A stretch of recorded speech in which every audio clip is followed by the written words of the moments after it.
Eleanor Hayes tightened her apron as she moved silently through the sprawling Reed mansion. 6 months into her job as a housekeeper, she had mastered the art of invisibility. The marble floors gleamed beneath her sensible shoes as she dusted. Priceless artifacts that no one seemed to appreciate. "Good morning, Mrs. Porter." Eleanor greeted the head housekeeper with a smile. "Morning, Eleanor. Mr. Reed will be working from home today."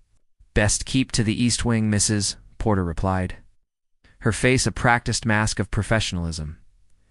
Eleanor nodded, gathering her cleaning supplies. Nathan Reed, tech mogul and business titan, rarely graced the mansion with his presence during daylight hours. When he did, the staff moved like ghosts, careful not to disturb him. She was polishing the library windows when she noticed him, Thomas, Nathan's 8-year-old son, sitting alone at a massive mahogany table. His small figure hunched over a book, frustration evident in his rigid posture.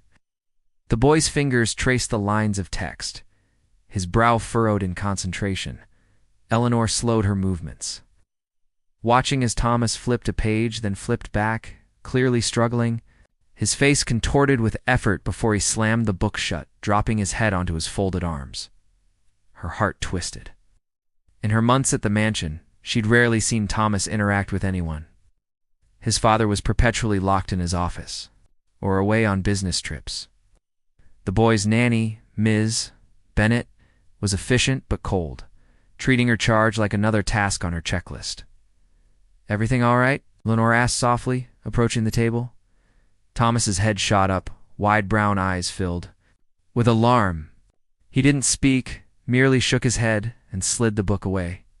"I like that book," she continued, recognizing the children's novel. "The illustrations are beautiful." Thomas glanced at her, then back at the book, conflict evident on his face. "You like me to read some of it to you?" she offered, setting down her cloth a moment of hesitation. Then a small nod. Eleanor sat beside him, careful to leave space between them. "Let's see where you were. ... She opened the book, finding a colorful page about a young explorer. As she began to read, Thomas leaned closer, his eyes fixed on the words as she pointed to each one. For 20 minutes, they sat together until the sharp click of heels against marble interrupted them. "Thomas, it's time for your mathematics lesson," Ms. Bennett announced from the doorway, eyeing Eleanor with suspicion. Thomas retreated into himself immediately, sliding from his chair without a word. "Sorry, I was just finishing up in here," Eleanor explained. Returning to her cleaning supplies after they left, she picked up the discarded book, noting how the boy had been stuck on the same page. A suspicion formed in her mind as she recalled his frustrated expression. That evening, as she prepared to leave, Eleanor passed Nathan's office. Through the partially open door, she glimpsed him on a video call, barely glancing up as Thomas entered the room, holding a drawing. "Not now, Thomas," Nathan murmured, turning away. "Daddy's working." The boy's shoulders slumped as he retreated, the artwork dangling forgotten from his small hand. In that moment, watching Thomas's silent withdrawal, Eleanor made a decision that would change everything. The grandfather clock in the hallway chimed 9 as Eleanor slipped into the mansion through the service entrance. Her official shift had ended hours ago. She clutched a canvas bag filled with children's books, colored markers, and handmade flashcards. The night security guard, Mr. Ramirez, gave her a knowing nod. "Working late again, Eleanor?" he asked. "Just forgot something," she replied with a smile that held a secret. It had been 3 weeks since she'd first noticed Thomas's struggle with reading. 3 weeks of careful observation, confirming her suspicion that the boy, brilliant in so many ways, couldn't decode the words that filled the mansion's vast library. Tonight would be their 5th clandestine lesson. She found Thomas waiting in their usual spot-a-window alcove in the East Wing. Far from his father's home office and Ms. Bennett's quarters, his pajama-clad figure perked up at her approach, a rare smile crossing his face. "I brought something special tonight," Eleanor whispered, settling beside him on the cushioned bench. From her bag, she pulled out a star-shaped projector. When she switched it on, constellations danced across the ceiling. Thomas's eyes widened with wonder. "Each star has a story," she explained, pulling out cards with simple words. Tonight, we're going to read Under the Stars. Their system was simple but effective, unlike his formal tutors, who pushed workbooks and rigid methods. Eleanor had discovered Thomas learned visually, connecting images to sounds in a way that made sense to his unique mind. "Can we do the monster story again?" Thomas asked softly, his voice still a rare gift she treasured. When they'd first started, he barely spoke at all. Of course, she smiled, pulling out a book with colorful monsters. "But first, let's review yesterday's words." They worked through flashcards, Thomas matching words to pictures. His progress was remarkable. Words that had once been mysterious symbols now held meaning.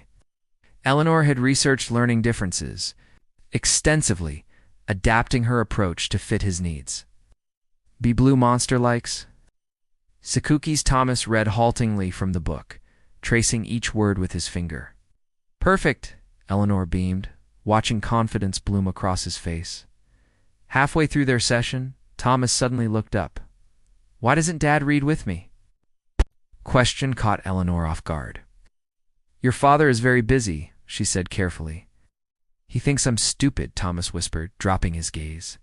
"No, Thomas," Eleanor said firmly, tilting his chin up. "You are incredibly smart. You just see words differently than most people. Miss Bennett says I'm not trying hard enough." Eleanor felt a flash of anger. Everyone learns differently. Einstein couldn't read until he was 9. Did you know that? Thomas's eyes widened. Really? Really? And he became one of the smartest people in history. They continued reading, the stars twinkling above them. By the time they finished, Thomas had read 3 pages with minimal help, a new record. "Same time tomorrow?" Thomas asked as they packed up. "Wouldn't miss it," Eleanor promised. Neither noticed the shadow that passed briefly across the hallway, the tall figure of Nathan Reed. Returning unexpectedly from a business dinner, pausing at the sound of his son's voice, animated in a way he hadn't heard in years, as Eleanor drove home to her modest apartment. She wondered how long they could continue their secret lessons. What would happen if Nathan discovered them? Would she lose her job? More importantly, would Thomas lose his newfound confidence? The risks were real, but seeing Thomas's face light up when he successfully read a sentence made them worthwhile. Somewhere beneath Nathan Reed's cold exterior was a father who surely wanted the best for his son. Eleanor just wished he could see what she saw. Brilliant child waiting to be understood. Nathan Reed stood motionless in the doorway of the library, his normally composed face slack with disbelief. It was just past 8 in the evening, and he'd decided to work from home after canceling a dinner meeting. The last thing he expected was to find his son sitting with the housekeeper, reading aloud from a book. And the dragon realized he wasn't scary at all. He was just lonely. Thomas read, his voice clear and confident in a way Nathan had never heard before. "That's excellent, Thomas," Eleanor exclaimed, unaware of Nathan's presence. "Your reading has improved so much." Nathan cleared his throat, causing both of them to jump. Eleanor stood quickly, smoothing her casual clothes, clearly. She wasn't here on official duty. "Mr. Reed," she stammered, "I didn't expect you home so early." Thomas clutched the book to his chest, eyes darting between the adults. "Thomas, please go to your room," Nathan said quietly. "But Dad, now, please," the last worried glanced at Thomas shuffled past his father, taking the book with him. Silence filled the library as Nathan stepped inside, closing the door behind him. "Would you care to explain what's going on, Ms. Hayes?" Eleanor straightened her shoulders, determination replacing fear. "I've been helping Thomas with his reading, sir. And why would you do that without my knowledge or permission?"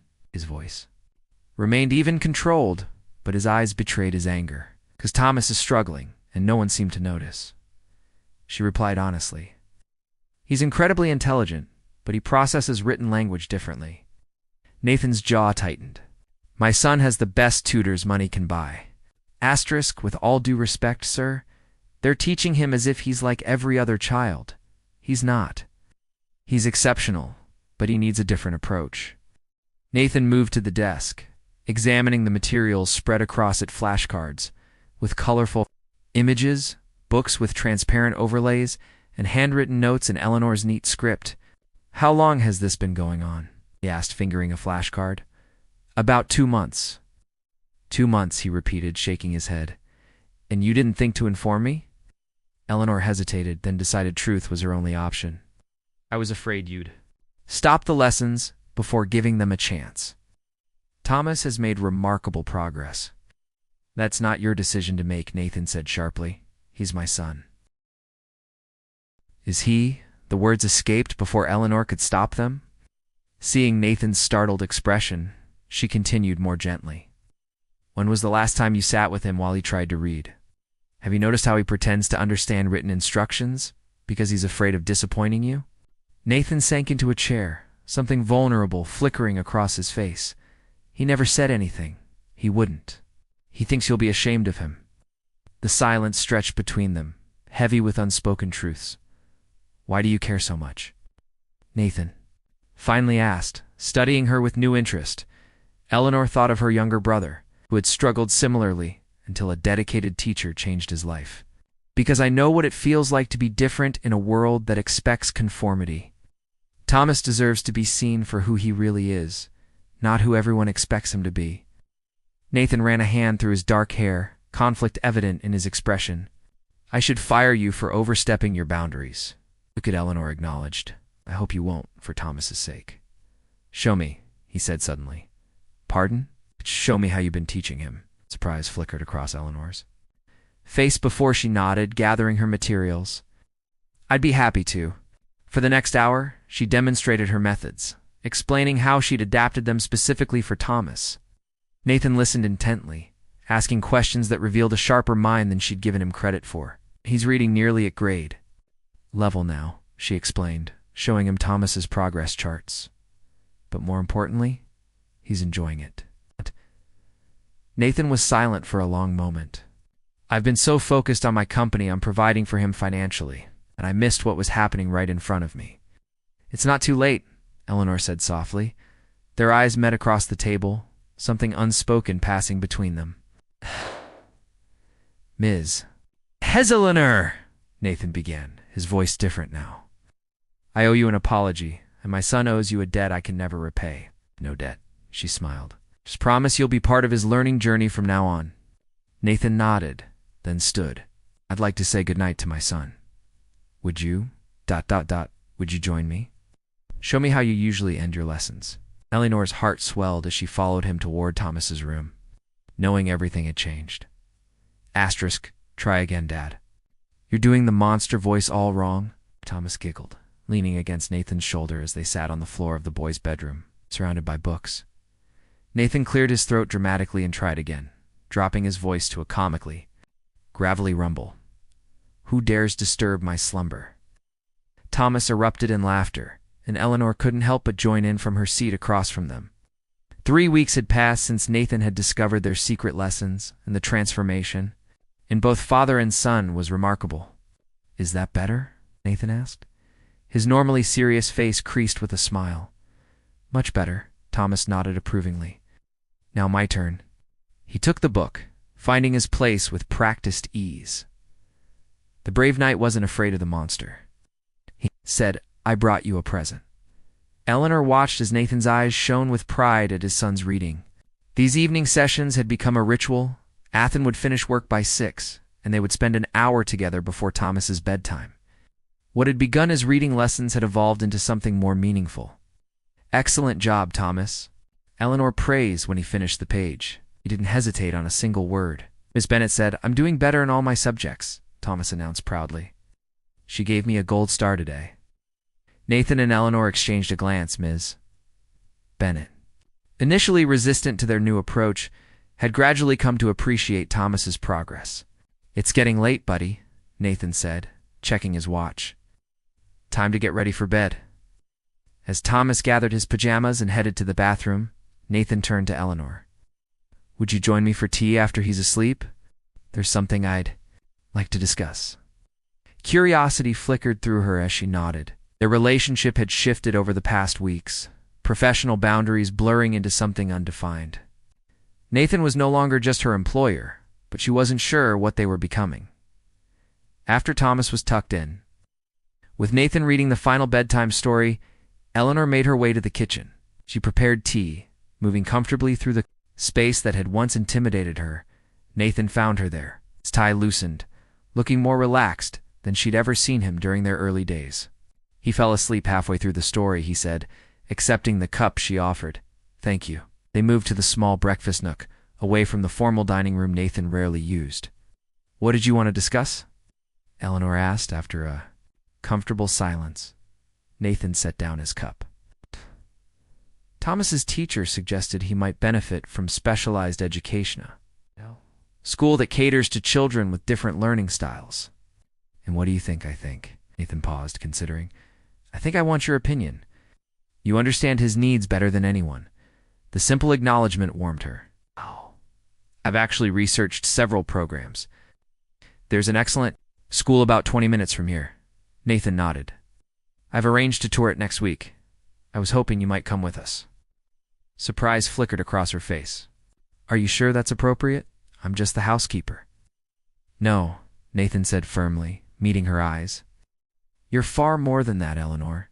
To Thomas, and ... double quotes, he hesitated to me. The air between them changed, charged with unspoken feelings. Been thinking, Nathan continued, about offering you a different position? As Thomas's learning specialist, full-time, with a proper salary and benefits, Eleanor set down her cup. You want me to stop being the housekeeper? I want you to do what you're truly gifted at, he said simply. What you've been doing all along. Just unofficially, emotions swirled through her gratitude, excitement, and something deeper she wasn't ready to name. Think about it, Nathan added, when she remained silent. No pressure.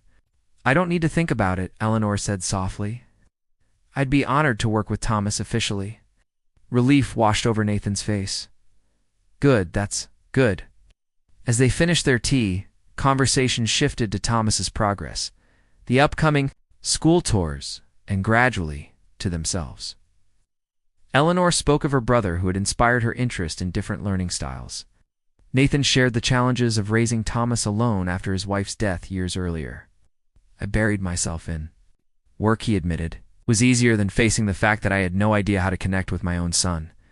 Eleanor reached across the table, briefly touching his hand. You're connecting with him now. That's what matters. Nathan turned his palm upward, his fingers closing gently around hers.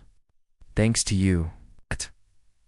In that quiet moment with moonlight streaming through the kitchen windows, Eleanor realized they were writing a new story, one none of them could have predicted, but which felt somehow inevitable. Asterisk. Golden autumn light streamed through the windows of Thomas's new bedroom as Eleanor helped him arrange books on his shelves. Through the open door, they could hear Nathan directing movers with the last of the furniture for their new home. Warm, modern house halfway between the city and Thomas's specialized school. Do you think my tree house will be finished this weekend? Thomas asked, carefully alphabetizing his growing collection of chapter books. Your dad said the builders. Just need to add the roof, Eleanor replied, handing him another stack. Patient gardeners grow the strongest trees. Thomas grinned at their shared saying, one of many that had become part of their special language over the past year. A year of remarkable changes. A year since Eleanor had first noticed a struggling boy in a mansion too big for him. A year of growth, not just for Thomas, who now read confidently at grade level, but for all of them. I like this house better, Thomas declared. Looking around his cozy room with its reading nook and star projector permanently installed in the ceiling, it feels like a real home. Eleanor's heart swelled. That's exactly what it is. Footsteps sounded in the hallway before Nathan appeared in the doorway. His once perpetually formal attire replaced by casual jeans and a sweater. How's it coming in here, you two? We're almost done, Thomas announced. Eleanor helped me organize by author and series. Nathan smiled, the expression now natural on a face that rarely showed emotion when Eleanor had first met him. Perfect. Timing. How about we take a break for lunch? The picnic table for the backyard just arrived. Thomas raced past his father, eager to see the newest addition to their outdoor space. Nathan lingered in the doorway, watching Eleanor as she shelved the last few books. He's happy, he said quietly. We all are, she replied, meeting his gaze. Nathan crossed the room, taking her hands in his. The gold band on her left ring finger caught the sunlight, still new enough that she sometimes found herself staring at it in wonder. "Any regrets?" he asked, a vulnerability in his voice that only she and Thomas ever heard. Eleanor shook her head. "It's not one." Their journey from employer and employee to partners had been gradual, built on mutual respect and their shared love for Thomas. 6 months ago, Nathan had proposed during a stargazing session in the garden, Thomas excitedly helping to plan the moment. "The school called this morning," Nathan said. Thomas's latest assessment shows he's made 2 years of progress in just one. His teacher says he's helping other students now. Pride filled Eleanor's voice. "He's always had the ability. He just needed someone to see it. Someone to see him," Nathan agreed, pulling her closer. "Just like I needed someone to see me." Their quiet moment was interrupted by Thomas calling from the backyard, excited about something he'd discovered. Hand in hand, they made their way through their new home, so different from the cold mansion where they'd first met. Photographs lined the hallway, Thomas proudly holding up his first completed book, the 3 of them at his school science fair. Their small wedding in the garden with Thomas's best man. In the backyard, Thomas was crouched by a flower bed, gently touching a butterfly that had landed on a bloom. "Dad, Eleanor." "Look, but don't scare it," he whispered excitedly. They knelt beside him, Nathan's arm around Eleanor's waist, watching the delicate creature open and close its wings. "It's beautiful," Eleanor murmured. "Like our family," Thomas said simply. "Nathan's." Hand tightened on Eleanor's waist as they exchanged a glance over Thomas's head. From struggling boy to confident child, from lonely billionaire to present father. From invisible maid to valued partner, their transformations had been as remarkable as the butterfly before them. Later that evening, after Thomas was asleep, Eleanor found Nathan in their new study, working on his laptop. "Still trying to change the world?" She teased gently, bringing him tea. He closed the computer, pulling her onto his lap. "I already did that. The day I hired a certain stubborn housekeeper who refused to mind her own business?" Eleanor laughed. Softly. "Best mistake you ever made." "Best decision," he corrected, kissing her softly. "Thank you for teaching my son to read. I'm teaching me to live again." Outside, stars appeared one by one in the darkening sky, the same stars under which Eleanor had once secretly taught a little boy that words had power. Never imagining how those lessons would rewrite all their stories, as Nathan held her close, Eleanor thought about the journey that had brought them here. How the simple act of seeing someone clearly could change everything. Their story wasn't perfect, but it was theirs. Written together, one word, one day, one moment of connection at a time, and it was just beginning. Asterisk.